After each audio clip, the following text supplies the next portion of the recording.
నమస్తే ఆంటీ, ఎలా ఉన్నారు? ఓ, రా రా రా తల్లి, పెళ్లి కూతురా, ఎలా ఉన్నావే? బాగున్నాను ఆంటీ. ఇదిగోండి, మీకు కార్డు ఇవ్వడానికి వచ్చా. జాను బయటికి వెళ్ళిందమ్మా. జానుకు ఆల్రెడీ చెప్పేశాను ఆంటీ, మీకే కార్డు ఇవ్వడానికి వచ్చా.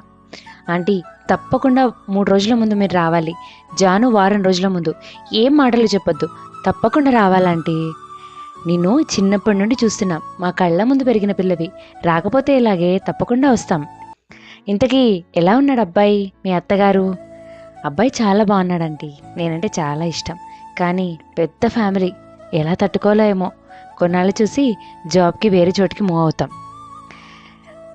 మరి ఇంకా ఏంటి సంగతులు? పెళ్ళికి సిద్ధమా మరి? ఆంటీ, షాపింగ్ అయిపోయింది, కార్డ్స్ పంచడం అయిపోయింది, ఇంకా చిన్న చిన్న పనులున్నాయి అంతే. పెళ్ళికి సిద్ధమా అంటే పెళ్లి పనులు షాపింగ్లు కాదే, అవి జరిగిపోతాయి. నువ్వు సిద్ధమా అని అడుగుతున్నా. అంటే అప్పుడే పెద్ద ఫ్యామిలీ, ఎలా తట్టుకోవడం, మూవ్ అవుతామంటున్నావు కదా. కొత్త వాళ్ళతో ఎలా ఆంటీ? అక్కడ వాళ్ళకి నచ్చినట్టే ఉండాలి. వేరేగా ఉంటే నాకు నచ్చినట్టు నేనుంటా కదా. కొత్త వాళ్ళేంటమ్మా, ఉండగా ఉండగా వాళ్ళే నీ వాళ్ళవుతారు. చిన్న ఉద్యోగంలో చేరాలంటేనే 6 నెలలు ట్రైనింగ్ ఇస్తారు.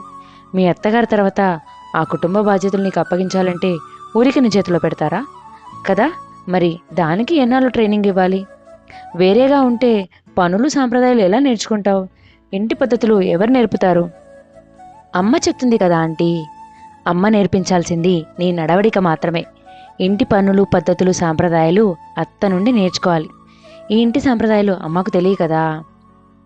పెళ్ళంటే షాపింగ్లు, సరదాలు, ప్రీ వెడ్డింగ్ ఫోటోషూట్లు కాదమ్మా. కోడలుగా ఆ ఇంటిని ఉద్ధరించడానికి నువ్వు సిద్ధమవ్వాలి. ఏం జరిగినా, ఎలా జరిగినా వాళ్లతో కలిసి ఉండి, నీ గురించి వాళ్ళకు అర్థమయ్యేలా చేసి, వాళ్లను నువ్వు అర్థం చేసుకొని నిన్ను నువ్వు ఇక్కడ నిలబెట్టుకోవాలి. కోడలిగా విలువ కాపాడుకోవడానికి మొదట్లో చాలానే కష్టపడాల్సి వస్తుంది. వాళ్ళు నీతో ఎలా ఉంటారనేది మనం చెప్పుకోకూడదు. ఇబ్బందులు జరిగి కుదరకపోతే అది వేరే విషయం, కానీ నువ్వు ముందే వేరే కాపురం పెట్టడానికి ఆలోచనలు చేయొద్దు. అప్పుడు నువ్వు అక్కడ మెదల్లేవు. కోడలిగా వెళ్ళడం అంటే చిన్న విషయం కాదమ్మా. ఎవరో తెలియని ఒక కుటుంబం, చిన్న పిల్లవైన ఇంటి బాధ్యతలు నీకు నేర్పిస్తూ నీకు బాధ్యతలు అప్పగించారనుకుంటున్నారంటే ఎంతో గొప్ప విషయం. దానికి నువ్వు సమర్థురాలువనే కదా. కోడలు ఏం చేసినా నచ్చక ఇబ్బంది పెడుతున్న కుటుంబాలున్నాయి, కానీ నీకు నువ్వుగా నీ స్థానాన్ని తగ్గించుకోవద్దు. నీ కారణంగా తల్లికి కొడుకు దూరం అవ్వకూడదు.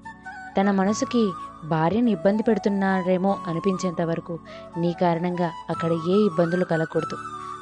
అలాగని ఏం జరిగినా భరించమని కాదు.